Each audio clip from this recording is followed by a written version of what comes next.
Welcome to this In Conversation as part of the ISM conference, Building for the Future. My name is Toks Dada, Head of Classical Music at Southbank Centre. As we navigate our way through following the events of 2020 and begin to examine the future challenges and opportunities for our sector, it's going to be really important to look to those individuals who are already building for the future. Those individuals that are asking the hard questions, addressing them head on with meaningful solutions and leading the way. And I'm delighted to be joined by one of those trailblazing individuals, Chi-chi Nwanoku. To introduce Chi-chi as an international musician only would be underselling her. Chi-chi is a musician, an entrepreneur, in many ways a historian and an activist. She enjoys an international life as a classical double bassist, professor of double bass at the Royal Academy of Music, and crucially is the founder and artistic and executive director of the Chineke Foundation, whose mission is to champion change and celebrate diversity in classical music. Chi-chi also broadcasts regularly on BBC and Classic FM and featured on Desert Island Discs and the 2020 BBC documentary, Being Beethoven. Awarded OBE in 2017 for services to music, she won the Commonwealth Cultural Enterprise Award, Creative Industries Award, Top 10 BBC Women in Music, and made Honorary Doctor of Music at both Chichester and Open Universities. She's listed in the 2020 book 100 Great Britons and continues to advocate for the importance of music in everyone's lives. And I will tell you, that is the very, very short version of Chi-chi's biography.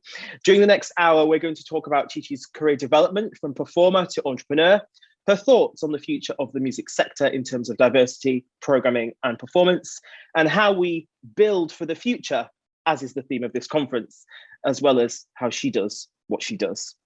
We invite attendees to ask questions via the Q&A platform Slido, and we will endeavour to answer as many of those questions as we can in the 15 minutes at the end of the hour. So, Chi-chi, welcome. Thank you, Toks. Thank you for that lovely introduction. It's great to be here. Looking forward to our chat. Me too. It's so great. I was just thinking earlier, I can see your double bass in the background. I actually still remember the very first time I saw you play. I must have been in my mid-teens, I think. And, I was obviously living in East Manchester at the time. And we had actually, we were taken on a school trip. It must have been to like Wigmore Hall or something. And you were playing in, maybe it's a piano quintet or something. And I just remember being so captivated by your energy and your enthusiasm. And I found it even more compelling because you were playing the double bass, which, many people do not necessarily think of as a kind of solo virtuosic instrument, but you brought so much energy to what you were doing. And I just remember being so captivated by that. Why the double bass? Why did you pick the double bass? Why, there were so many other instruments you could have picked. What was your beginner's story, if you will? Oh, well, I often say when I'm asked that question, because I'm also 5'0". I'm always usually the shortest person on the stage playing the largest instrument. But, I was following a completely different career. And as a 100-meter sprinter, I'd had music in my life from the age of 6 when I took up the recorder, and then 7 when I took up the piano. And I was passionately in love with playing music. But I was spotted at the age of 8 by a sprint coach in Canterbury, and that became my absolute focus. And for the next 10 years, from the age of 8, I was being coached 1-to-1 for 4 hours a week, which is quite a lot of time for a little 8-year-old. And by my mid-teens, I was competing at national level and heading for the Montreal Olympics, actually. And in my final year at school, whereas by then I was living in Berkshire, music was one of my A-levels. I was invited to play in a women's football match, which I ended up playing in, and my knee ended up at the wrong end of somebody's boot. And it was an instant career-ending injury, dislocation of the knee. So I ended up having to have an operation on my knee. And my head of music, when I came out of the hospital, said, John Dusek, and Michael Dusek's father was my music teacher at school. He said, Chi-chi, the whole school's grieving. I had just won the school annual music competition before going into hospital playing Chopin on the piano. And he said to me, we think you could have a career in music if you took up an unpopular orchestral instrument. I had no idea what he was talking about. And he led, because I was just sort of still with sort of in my grief, he led me to this room in the school, tiny little room, and in there were two double basses. And I said, but sir, I'm the smallest girl in sixth form. They've got to be the largest instruments in the orchestra. And he said, yes, but when have you been put off by a challenge? And anyway, you just won the school annual music competition, and the prize is that we give free instrumental lessons on any instrument of your choice until you leave the school. Put this to good use. A week later, I was having my first double bass lesson, learning all the open strings. I thought, this is easy peasy. I've only got to read one line rather than fistfuls of notes for the piano. A week after that, I was in the school orchestra. And I just thought, this is completely marvelous. This is fantastic. And because I'd come from being an athlete, I was very much physically coordinated, so that I was used to climbing barriers and mountains and running very, very fast because of my training. So to just work around this I just thought, nah, I can just get on with this. And that was literally, it was love at first sight to play the double bass. And yes, you can see my flight case there that hasn't left the house for quite a long time because we've not flown anywhere. So that's what looks after my lovely Amati whenever I travel on aeroplanes. So you drew an interesting parallel there between your very short-lived career as a sprinter and kind of literally jumping over the hurdles, and you drew a comparison between that and finding your way around the double bass, given your height. Was that what was driving you? Was that your kind of key driver, the idea that you were kind of overcoming a kind of challenge, if you like, or were there other things that drove you? Did you have were there kind of particular kind of figures in your life? Yes. Role models, for instance? That's such a great question. And to have that question right there, Toks, no one's ever flagged that in that way that you have just now, because of course, I was built to get round barriers. I was built to get, to face a challenge, and, get to the end of that sprint before everybody else. And I think coming from the parents that I came from, Nigerian father, Irish mother, they'd had everything thrown at them right from the start when they met in the mid-50s, no blacks, no dogs, no Irish, when they tried to find a room to rent. I'm the first of 5 children, and we were just encouraged in a way to we had this very strong work ethic that there is actually nothing that we can't do if we've done all the prep for it. And of course, added to that is the notion that we actually have to work a little bit harder than everybody else. And I grew up when we moved out of London when I was 6. We moved to near Canterbury and then Berkshire. I was always the only black child in my year, and when we were in Kent, we were the only black family in the school. And we just were taught to assimilate. We did anyway. We were very much part of our community. And I think my dad was such a specially wonderful person, very warm and engaging. And people were very naturally drawn towards him. And so just our family moving into that area actually was quite funny because it dispelled a lot of preconceived notions of black people. I can remember when my father died at the age of 93, I remember getting a message from one of my friends who was at that primary school, who said to me, Chi-chi, when your family moved into our town, our village, we'd never seen black people before. And I felt I was so proud to be welcomed and included into your household. Now, I found that in itself really interesting because normally it's people of color wanting to feel included in a white community. But in our case, it was almost the other way around. And that was because of the kind of character my father was. And she said to me, I will never forget, because before you came, when we were naughty, the parents used to say, if you do that again, a big black bogeyman will come and take you away. And so into our community comes this black family. Really, we should have all been terrified.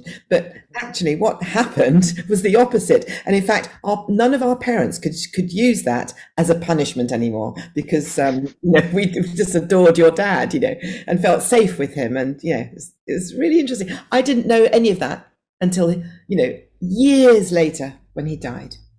Mm-hmm. It's amazing how much of an impression these key figures that we have in our life kind of leave on us. Yes. Well, so he was, we had various incidents where he taught us how we had actual experiences of how to overcome barriers and how to deal with confrontational situations. I think I spoke to you about one of them recently. Mm-hmm, mm-hmm. But despite all of those hurdles, you've had, and will continue to have, the most, amazing, enriching career. What have been some of your career highlights? What are the things that you're most proud of that you've achieved so far? Well, even though I'd had an incredibly full, rich, satisfying career, international career, on some of the world's leading stages with some of the greatest conductors, and for me, really, I would say walking onto the Queen Elizabeth Hall stage for the first concert with the Chineke Orchestra, which was in September 2015. 3 weeks before that inaugural concert, we discovered that the hall had sold out. And I was fascinated by this, because I'm thinking, who has bought all of these tickets for an orchestra that's never existed before? I knew all my family were coming, my siblings, my nephews and nieces, my children. I knew my book club and their partners were coming. I knew all the press tickets had gone, but I didn't know who else was coming to that concert until we walked onto that stage. And for the first time in my professional career, the audience looked like the community in which I live and serve. And I don't just mean more people of colour, because I'd played the Queen Elizabeth Hall. I've played in that hall for more than any other concert hall in the world. That I feel that's my kind of cultural home, is the QEH.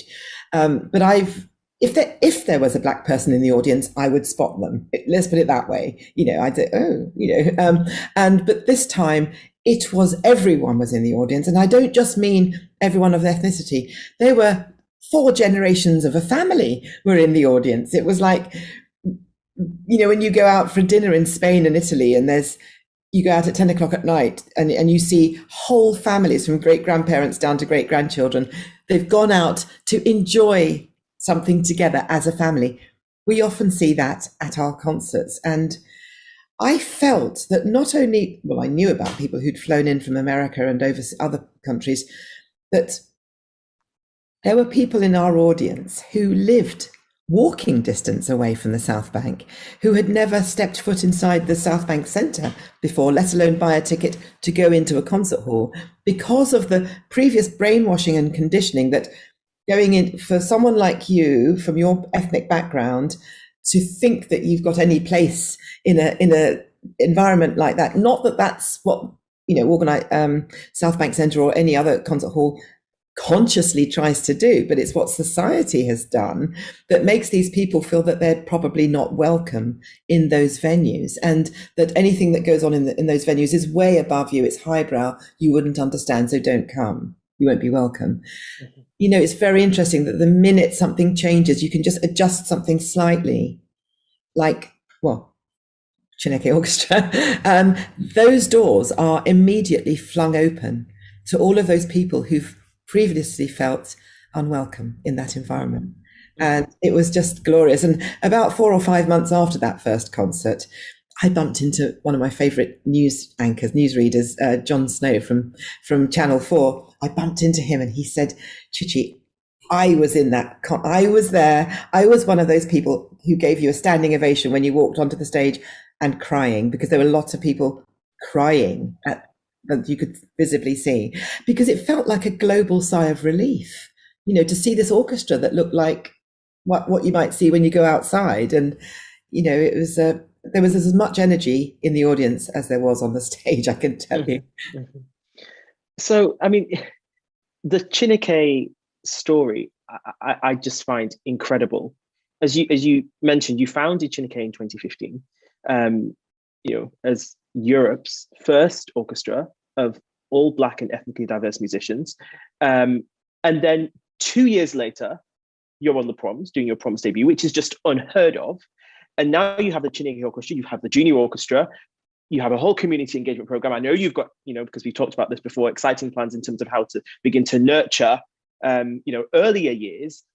What is it about the way that Chineke does things that is so different? What is your take on why Chineke has been so successful?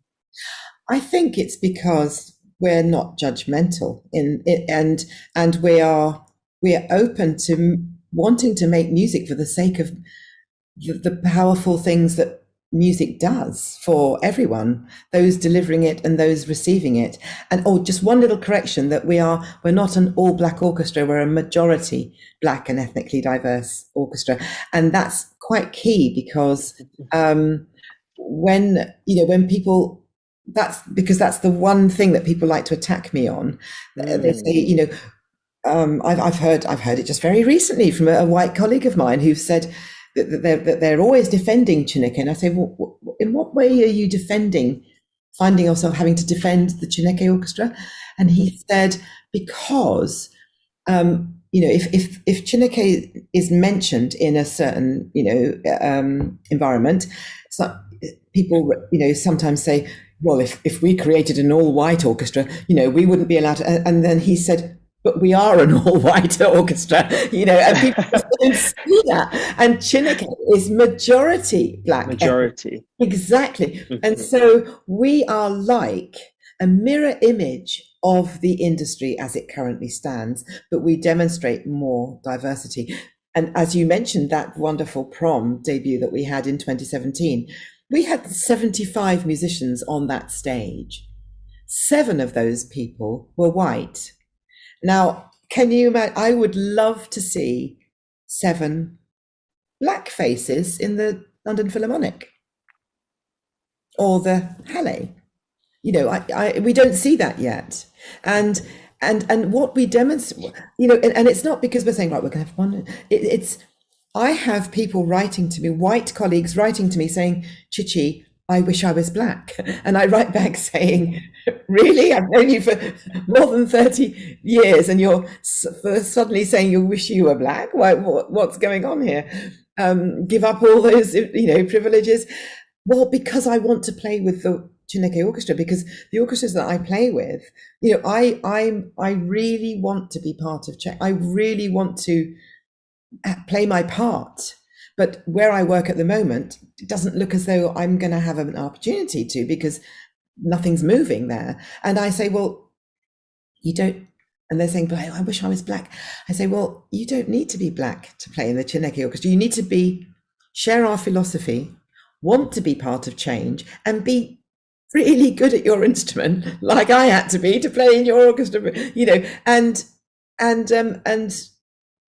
by way of auditions and things like that, they come and join us. And I tell you what, after every single project, Chineke project, the main emails I receive from colleagues are usually from the white colleagues saying, I've been a freelancer in top orchestras for 15 years. And, I know I asked whether I could come and play with the Chineke Orchestra, and I was nervous, but when you invited me, I was nervous in case I wouldn't be made to feel welcome. And for all those reasons, like we might make you feel in another orchestra, I've never been made to feel more welcome anywhere in my life than I did when I came to play with the Chineke Orchestra. And I find that, because I don't go around telling all the players, be nice to the white people. I don't do that. We just naturally, we just want to make music. And, one of the things that really powerful, so many things occurred to me during that first Chineke project 5.5 years ago, that even though I was creating this model, creating this thing and making decisions about things, I think I just figured things out instinctively. I was just making decisions that were instinctively correct.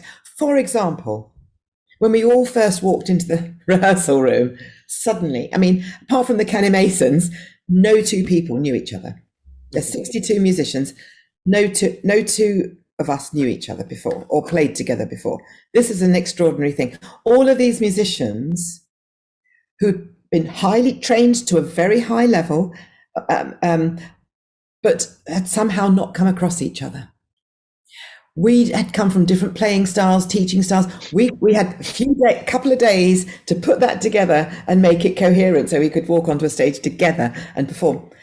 So after that initial amazing feeling, walking into a room where you saw people that not just looked a bit like you, I mean, for the obvious optical skin color thing, but people who, it's deeper than that. It's more than that. It's people who have more than likely experienced a life experience that you have, that anywhere else in my work, I can't share that experience because my white colleagues have not experienced it. That feeling of the odd one, being the odd one out. And so once we'd got over that initial excitement of meeting each other, we all sat down to start rehearsing.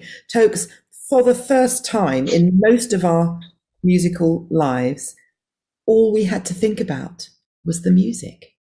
We don't have to think about, are we fitting in? Am I the odd one out? Do I belong? All of that is gone when you come to Chineke.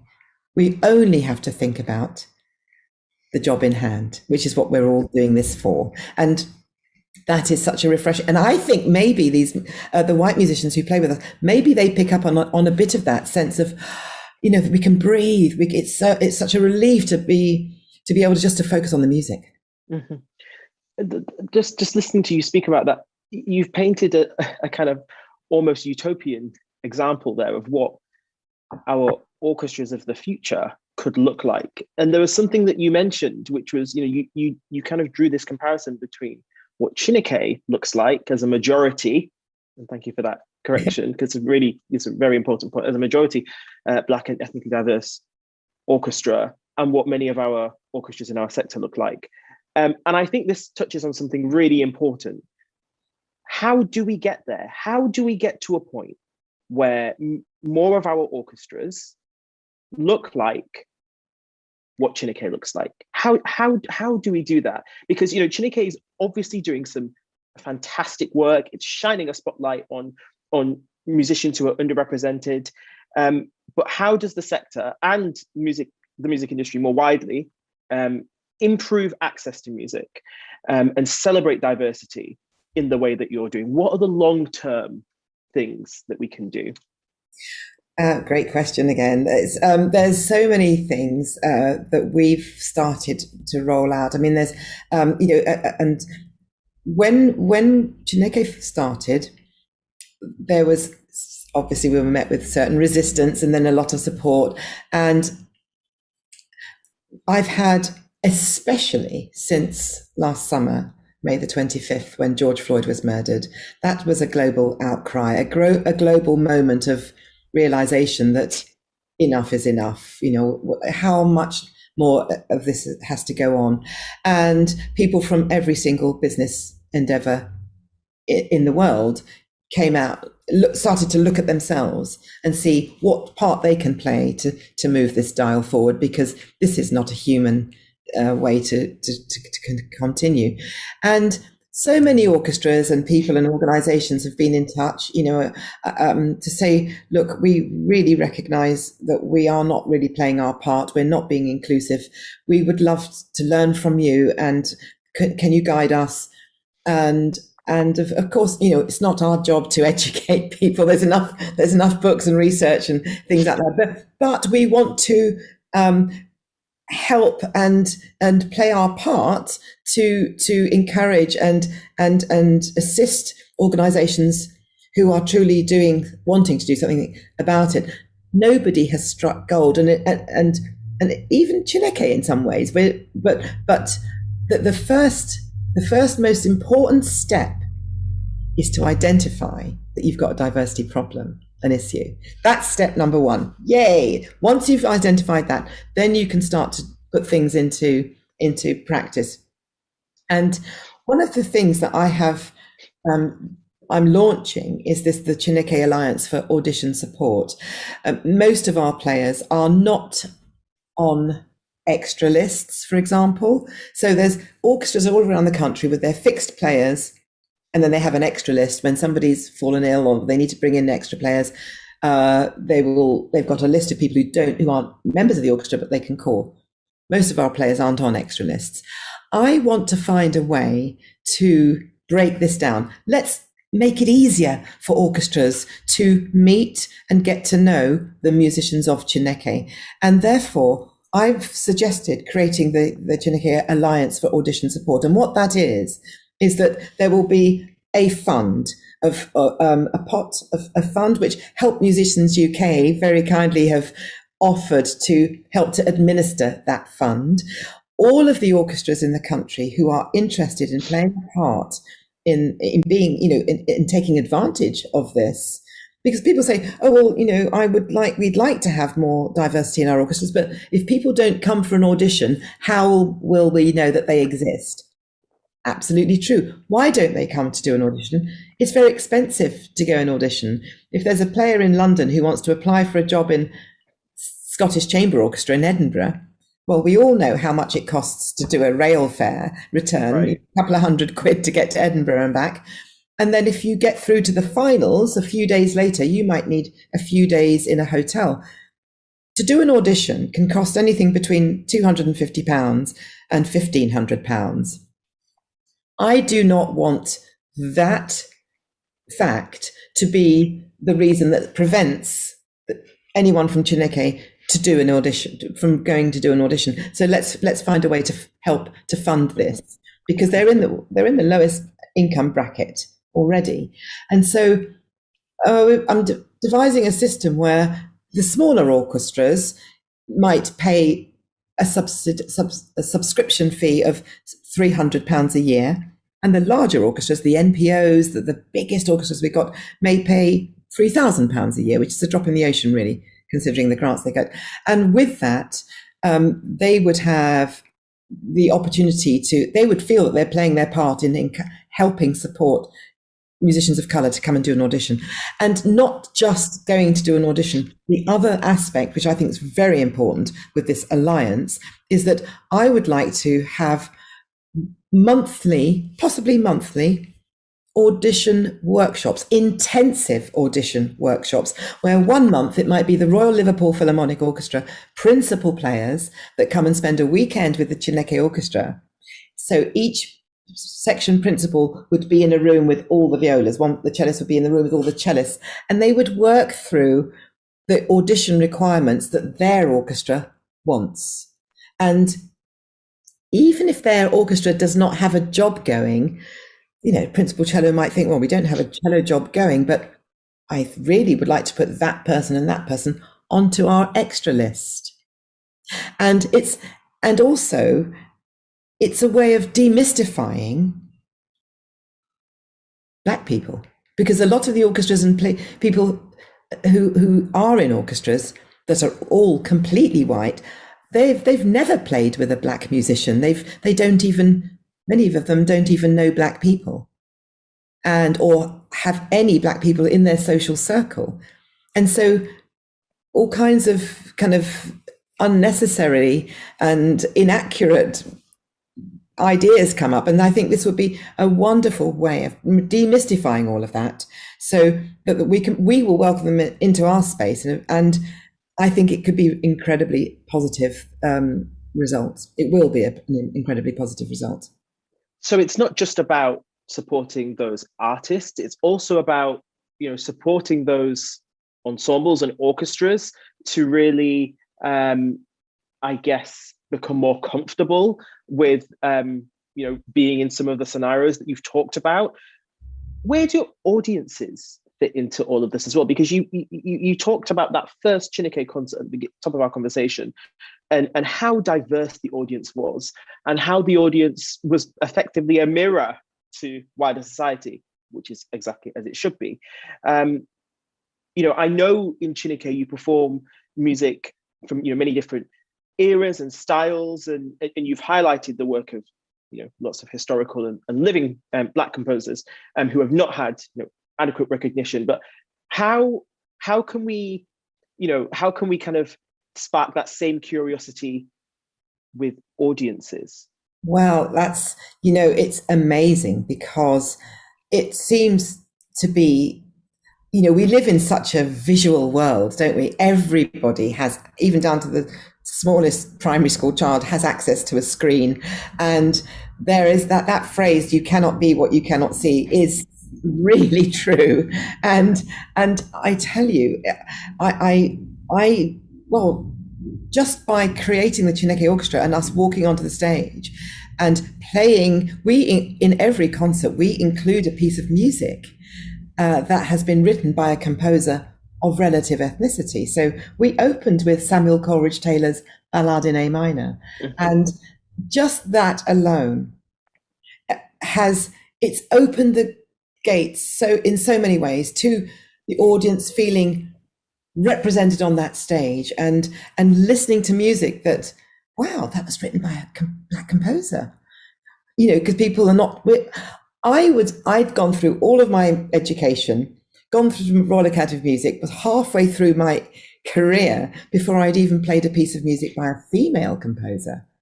I'd never learned about female composers, and certainly not about Black composers. So I've done a lot of digging and researching to see who's out there.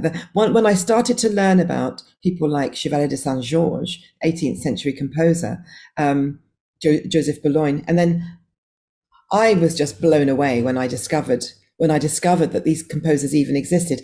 I was ashamed. That not that I had accepted the status quo, because, as I said earlier, we were taught to assimilate, not to rock the boat, not to just fit in, don't draw too much, much unnecessary attention. Don't be disruptive. But we were taught also. But I mean, this is part of our education. Don't ask questions. Just accept what you're told. And when you're in a place of learning, my parents was so respectful. Especially my father, he was so respectful of, he was an education, he was crazy about education. He studied until he died. He was always doing Open University degrees right the way through his life, my father. And, education was so important to him. And so so he believed that in a place of education, what we're being taught, he just trusted. We were taught to trust everything. But boy, oh boy, were we missing out on so many things that I've in recent years have discovered. And, last year, well, I don't want to switch the subject too much, but, when the whole thing about playing music that represents that includes the whole community, it's a very enabling thing for the community to feel. I found the Coleridge Taylors and descendants, and they were all at the concert. They come to all of our concerts from both sides of the Coleridge Taylor family. That's a hugely powerful thing. And now, in the last year, since the murder of George Floyd, it's glorious to hear that other orchestras are now borrowing the music from us. I'd be much happier if they would hire their own parts or buy their own parts. But it's a start. London Symphony Orchestra, London Philharmonic Orchestra have all borrowed different pieces of Coleridge Taylor from us, and they are playing it. I'm just going to take a minute to remind attendees to queue up their questions, because in about 10 minutes at the top of the hour, we will open the floor to questions from attendees. Chi-chi, there's very clearly a recurring theme here throughout your career, which is that you see a problem, you ask the difficult question, you come up with a solution, galvanize everyone behind that solution, and then you just run with it, right? Yeah. You're clearly an incredibly resourceful person, and in the intro I referred to you as an entrepreneur because you're forever identifying these problems and finding solutions. And as a result, your work is so varied, covering performance, you're running multiple ensembles, you're running a charity, you're an academic, you're a broadcaster. How have these different opportunities to expand your career beyond performing arisen? Yes, we talked about the genesis of Chineke, but how have all of these other opportunities arisen? I think it's because it's a bit like channeling my early sprint training, where from such a young age, in fact, even before I was sprint training, before the age of 8, if I saw something that I didn't think was right at school, a couple of children being treated wrongly I couldn't sleep at night, because I think it's a social justice thing that I think I was just inherently born with. So there's social justice and of course racial justice and things like that actually came later. I think I was trained by my sprint coach to visualize myself crossing that line first. And so all of my training went into making that happen. And so things are very clear when you visualize the end result. You have to just work towards making that happen. And it's one of the things that I remember Jude Kelly, she was the head of the Southbank Centre when I had the idea of creating Chineke. And I spoke to her and she said, Chi-chi, I know you. I know your work. We're going to launch you here. We're going to put this orchestra. I didn't know any musician. I could count on one hand how many musicians of colour I'd worked with in England, and 3 of them were opera singers: Willard White, Roderick Williams, and Patricia Rosario, and 2 viola players. But I could see it, and I could see the junior orchestra, who also launched on the same day as the professional orchestra at the South Bank. And a couple of months before that first concert, she phoned me up and she said, "How's it going, Chi-chi?" Toks, I had interviewed with all of the broadsheets by then about what this Chineke orchestra was going to do, and I got 15 players, 17 players, and I trying to find all the players, and I said to her, "Gosh, it has been an incredible experience just trying to find people. I didn't know if I also had to learn how to fundraise. I'd never asked for money in my life. I had to find a way to." And actually, just by advocating and passion, when I believe in something, I can sing about it, and then people say, "I'm going to write you a check." I don't actually have to say the word money. But what happened? She said to me, "Chi-chi, the thing is, because you're a visionary, because you had that vision, that is why you are going to make this orchestra happen. You can't do it the other way around. You can't say, right, I think I'm just going to create an orchestra and not really have the reasons why, because the reasons why was so important, you made that happen. So I know all about the whys, and then I need a team of people to help me realize the hows." Right. Yeah. Absolutely. So it starts with the vision first and foremost, and then everything else. Yes. Then I've had no training in running an organization. I'm still, I've not trained in management or anything like that. But what I am, I know I am a visionary, and I do dream big, and I dream of things that I've not yet seen. And then I realized, to make a dream come true, you've got to wake up. And you wake up from that dream and start to action it. It's a great line. You have a vision, you dream, and then to realize it, you need to wake up. Yeah. It's powerful. With so many different roles to balance, how do you set career goals?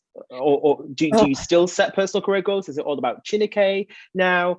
And how do you kind of stay on track to achieving those? Because as you said, it's one thing to have a vision, but then you're relying on your team to help you implement that vision. How do you stay on track? How do you set goals? Well, it's just it's hard, because we're bursting at the seams. We're such a small team, and things are happening without, and because things are moving so fast, can't always enjoy what's just happened, but it's we're leaping from one thing to another, and just kind of off seat of our pants half the time, and but on the wing of a prayer, really. There's everyone's just working really hard and trying to stay in alignment. I feel that we've got Chineke phase 1 is kind of done. And with the arrival of our new wonderful chairman, Chi-chi Nwanoku, I feel that he's going to help us achieve Chineke phase 2. One of the things about Chineke phase 1 that I know that I've achieved was kind of confirmed when a chief executive of a very important orchestra in this country, I won't name, I've known this chief executive for years and years and years. We're very good friends, and he always says, I love talking to you, Chi-chi, because you don't edit from your brain to just. I hear the authenticity of your thoughts, and no filter, and no filter. And he said 5 years ago, Chi-chi, he's chief executive of this particular orchestra. 5 years ago, when you were creating Chineke, Chi-chi, I thought you were doing the wrong thing. I said, okay. Wow. Okay. He said, I'm going to be honest with you. He said, and I know I can talk to you about this because we've always been honest with each other because we know it's coming from a sincere place. That's all fine. So 5 years ago, Chi-chi, I thought you were doing the wrong thing, creating Chineke. And that's because I'm a white, middle-aged, middle-class man who's been born into privilege. I went to all private schools, boarding schools, Oxbridge, and I know that my privilege has helped me get all the great jobs I've had throughout my career. And he said, and I looked at the industry and I don't see an issue because everybody looks like me. And I thought, Chi-chi, why is we had accepted you, Chi-chi. So why were you trying to mess up the industry? He said, but now, and he said, and a few of us felt like that, a few other CEOs. I said, yes, I was aware, but I was waiting for you to. I would never confront you about that. But it's fantastic that you're talking to me about this now in such an honest way. And he said, but now, Chi-chi, we've all changed our minds. We truly believe you've changed the narrative in the right way, and you've shone a light on that area that has been absolutely kept in the dark for too long. We cannot think that we're going to come out of a pandemic like this and just go back to how we were before and not think about how the world has changed, because I feel that A, we had the pandemic, and then B, George Floyd was murdered in front of our eyes, because some friends have said, so why, black people have always been killed, like, innocent black people by the police. So why all the fuss now? Why am I being asked to say that I'm anti-racist rather than not racist? What's all the big fuss about now? And I feel that the coupling of the pandemic, where the whole world virtually stopped so it could see everything that was going on, and then that murder happening in front of our eyes in slow motion. It would look like slow motion to us. That was real time for George Floyd. It was so appalling to watch. That was like the perfect storm, actually, and that's what's kicked all of this off. And people are saying, no, we don't want to be part of that sort of accepting that kind of treatment anymore of black people. No, we want change. So I think that's all been part of this, and it's glorious, and it's affecting the music industry. It's affecting, and looking at the rest of the music industry, jazz, funk, hip hop, all of those, you see a range of ethnicities, but it's this classical music area, which is like the last bastion of what looks like white supremacy, but it doesn't need to be that way. We can all help, all of us together can help bring classical music into the 21st century, where everyone feels as though they've got a vested interest in it, a part in it, and it's such I feel really excited about the possibilities. And I feel that Chineke phase 2 is the fact that, comments like what came from that chief executive saying, we want to change. Yeah. That's going to allow Chineke phase 2, where our audition support, Chineke allowance for audition support, etc., is going to help to make this happen. It's what you said at the beginning, that the first step is acknowledging that you've got a diversity problem. Yes. Mhm. Chi-chi, we have so many questions, so I'm going to cut straight to the questions. Oh. We're going to try and answer as many of these questions as we can. So let's try and keep the responses brief, if possible. How can we help diversity on the amateur scene? So obviously, Chineke professional orchestra. How can we help diversity on the amateur scene? Well, I think it's the same as everywhere. People say just looking around yourselves and noticing who's not there. Reach out to people that you know are being excluded. Just reach out. There's nothing like making someone feel invited in and welcomed in. Don't do what another chief executive said to me. Well, Chi-chi, if people don't turn up for auditions, then how are we going to know? No, go. Let's forget about why. Well, there are many reasons why people don't come for auditions. So let's make a point of seeking out. I had to do that to create the orchestra. I had to go and find people because I didn't know anyone. I found people. People are there waiting to be invited. Don't think just because someone doesn't look like you or even talk like you that they are any lesser than you. Right. It's so important to make people feel welcome and invite them into your social circle and into your book club or into your, amateur string quartet or orchestra. Go and invite people, find people, invite them. Mm-hmm, mm-hmm. It's easier than you think. Couldn't agree more. Reach out to people that you know are who do not feel included. Yes. We've kind of touched on this next question a little bit, but let's kind of unpack it a bit more. Do you think the classical music industry is finally listening and changing? It's definitely trying to listen. It definitely is trying to listen. And the fact that orchestras are beginning to play music by composers of ethnicity, they're dipping their toe in and thinking, actually, the London Philharmonic, they're now playing another piece by Simon Coleridge-Taylor. And I think this is great because they've tried it and they think, actually, we like this. Why wouldn't you like it? It's beautiful music. I've played plenty of dodgy music by white composers that we just have to play because it's put on our stands.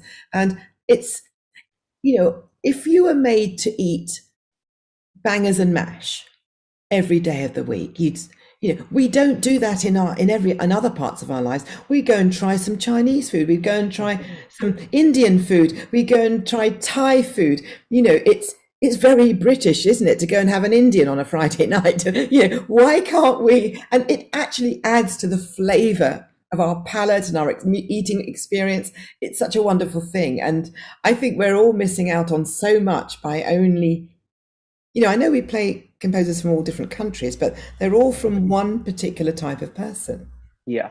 And I think what you're saying speaks to something I heard recently, which was someone said diversity equals excellence.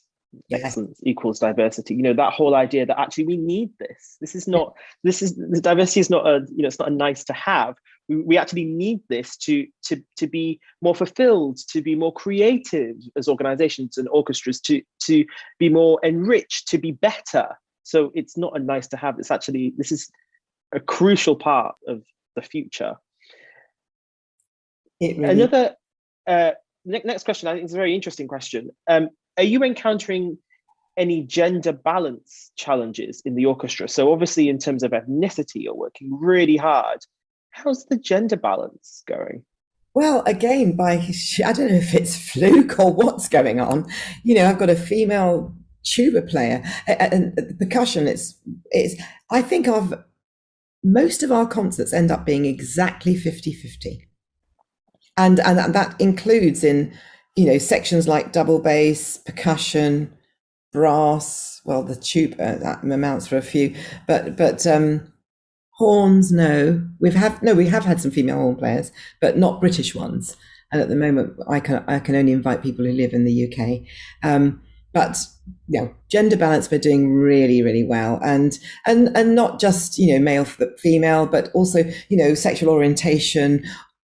All sorts of, we're actually embracing many more things than just the gender balance. and ethnicity. No, Yeah. there is no single music stand. And if you, at the moment, of course, because of social distancing, we don't share music stands. Everyone has their own music stand. But normally there's two people sharing one stand. There's not a single stand in the Chineke Orchestra where there's two people from the same background, ethnic background, I mean. And that is, again, it's just by chance, but it's quite extraordinary. And there's an immediate cultural exchange between these different ethnicities that adds to this incredible richness of what's happening amongst us all. And people just walk away just feeling uplifted in some way. And some people who don't really know much about Chineke, who I'm telling about it for the first time, they'll say, so what is Chineke? Is it just an orchestra? And I say, actually, after the very first concert and seeing the reaction of who was in the audience, I realize that Chineke is, because I saw those people who'd never been into a concert hall before in their lives, who were sitting there staring at this orchestra, who looked like people on the stage.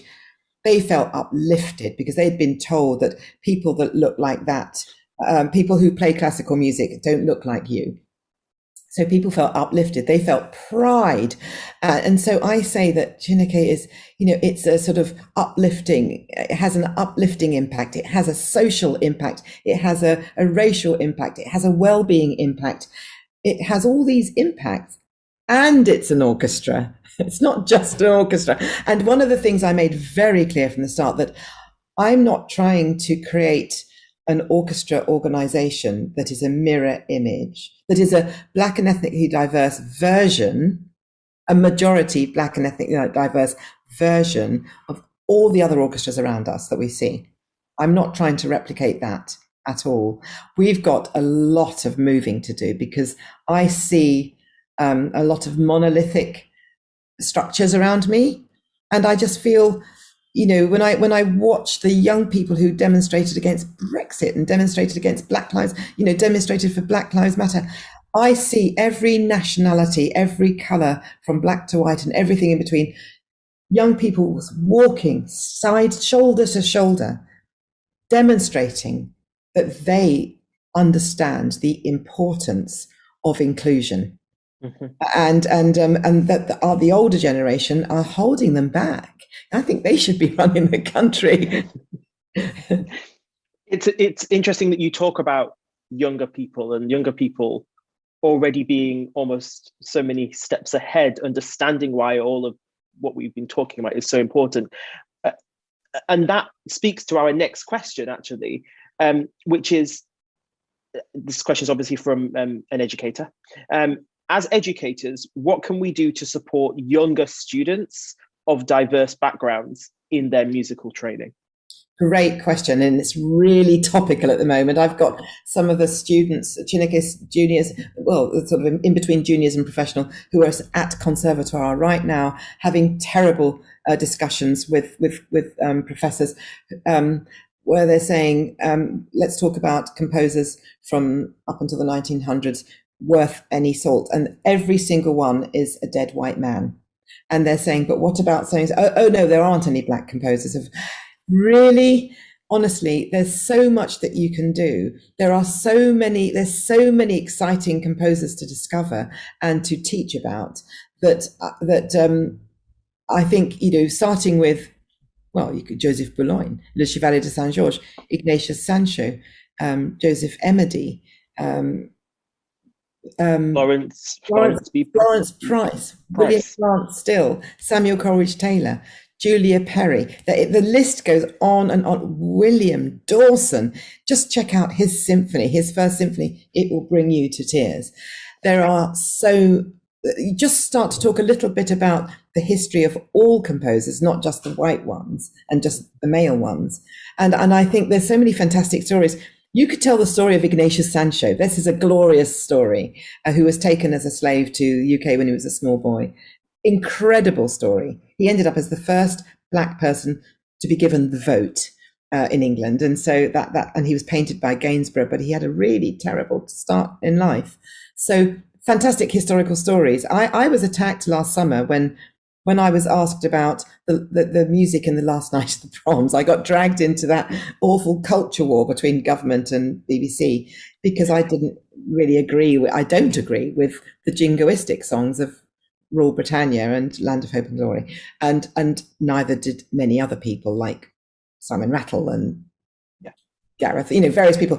And I was told, why are you trying to change history, Chi-chi? Well, I'm not trying to change history. What I'm asking for is that we learn about, why am I trying to spoil traditions? That was it, spoil tradition.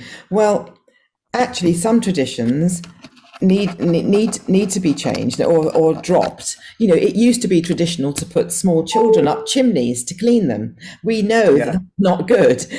Used to be traditional for women not to have the vote. We know that that's not good. And so traditions are there to be evolved, and by including musicians of ethnicity and other backgrounds, it's actually, this is all part of British history. Composers of colour. So it's about amplifying our history, not changing history. The only changing of history I can see is the leaving out of certain important composers. That's what's being changed. That's what's being changed. Yeah.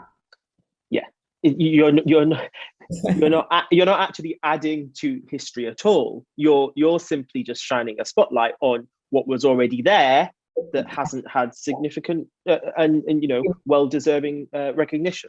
The things that have been erased, that's the changing of history. We're almost out of time. I want to sneak in 2 more questions. Okay, I'll try to be quick. Apart from when I'm running. Next question. I would like to know, if any, what do you believe is integral for a musician to have in order to be able to make the transition from being an extra to being in an orchestra like Chineke on a more consistent basis? So what do you believe is integral for a musician to have to make that transition? Well, I think like getting any job anywhere, you've got to have all kinds of skills, which are, where the first and foremost thing is that you've got to be on top of your game, that you can play your instrument and that you listen, you've got great listening skills, that you want to contribute to the overall atmosphere and ethos of the organization that you're playing in. Don't ever be late, come prepared, always be prepared, and etc. and listen. And the thing with the Chineke Orchestra is a sort of evolving orchestra as well, because it's not going to be a monolith. Because when I think about all those students now who are going to tertiary education, they need to have jobs when they come out. An awful lot of the things with our orchestras at the moment is that you win a job and you sit in that position for 40 years and that position never comes up. So why have we got all these music colleges training people who are never going to get a job? That is an issue that needs to be discovered. And I think more orchestras need to have more fluidity, to be honest, so that more people can get a chance to contribute to the industry. I like to involve as many people as I possibly can to be part of this Chineke mission, because then you will go back and bring that feeling and philosophy into wherever you go, but be prepared. You can't expect to go further on into any industry unless you really bring the goods with you. I am actually going to sneak in another question. So 2 more. We have just about enough time because I think these are really important. Can you give some practical advice to fixers who want to expand the diversity of their orchestra? So obviously, the fixer is almost acting as a gatekeeper, if you will. What advice can we give to fixers who want to diversify their orchestras? But actually, the fixer is not the artistic director. The artistic director, if a cellist can't make it, the principal cello of the orchestra would normally say, this is who I would like, etc. It's not up to the fixer, who's usually not the artistic director.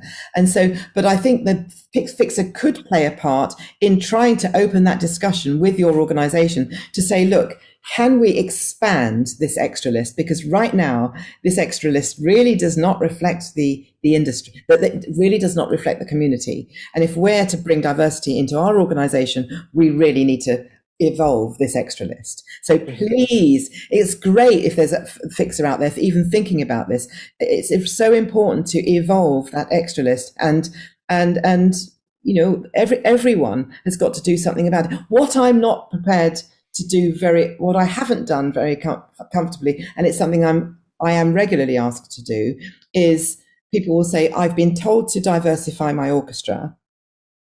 So from up high in the organization, could I have 2 violins, a trumpet, and a percussion, please? And I'm thinking, you know, because Chineke, for me, to sprinkle, you know, beautiful brown, beige, black, white faces across the stage, and then saying it's a diverse organization, that would not have sincerely hit the spot for me. The board, the staff, the repertoire we play, all has to demonstrate my commitment to diversity. So just by putting a couple of people on the stage, it's just like putting a Band-Aid sticking plaster onto a huge issue, onto a cancer. You know, we need to go a little bit further than that. But of course, you've got to start. I can't berate every organization that's trying to make a start. Of course, they've got to start from somewhere. But I would encourage you to go a little bit further and look at your management. Look at your. You know, it's. I don't think it's on for managements to tell fixers diversify the orchestra when they themselves aren't. You know, they've not looked upon it themselves, and so it has to be 360 across all levels, on stage, backstage, off stage. Yes, management, boards, staff, management, boards, repertoire. Everyone needs to feel included. And not just included. If I get asked to go and play with XYZ orchestra, I don't want to feel, you know, imagine I send 3 people off to play with an orchestra and they feel, well, I'm playing with this orchestra, but I don't feel I belong here. You know, there's one thing to include someone, but how are you going to make them feel as though they belong? And that's another dimension that has to be worked at and achieved, because until that is achieved, even if you invite those people a few times, they're not going to feel right, and they'll end up starting to say, actually, no, thank you, I won't be coming to do this concert with you, because they don't feel right, they feel othered. And so how can we get to that place where people feel that they truly belong? And that's the feeling. And, you know, how can we get people to feel like the white people who come to play with Chineke? They say, I've never felt more welcomed in my life. How can that be reversed? You know, we are setting role models. We are setting behavioral models to an awful lot of orchestras that could take a leaf out of our book, because we don't have a problem bringing people to work with us. So what can they learn? I think that's a wonderful point to end on, Chi-chi. For everybody that's listening, what can we all do to make people feel like they belong? Yes. I think that is perfect. Yeah, Chi-chi, I'm afraid our hour is up. Oh, we could talk. I know so many more questions, and we could talk for hours and hours. Yeah. But our hour is unfortunately up. Thank you so much, Chi-chi. It's been a really wonderful conversation, as always. And thank you to all of you who have been listening and sending in your questions. The next session in the ISM conference is Working Internationally Post-Brexit, which starts at 10:30. So you have about 10 minutes for a quick break. Thanks again. Enjoy the rest of the conference. Have a great day.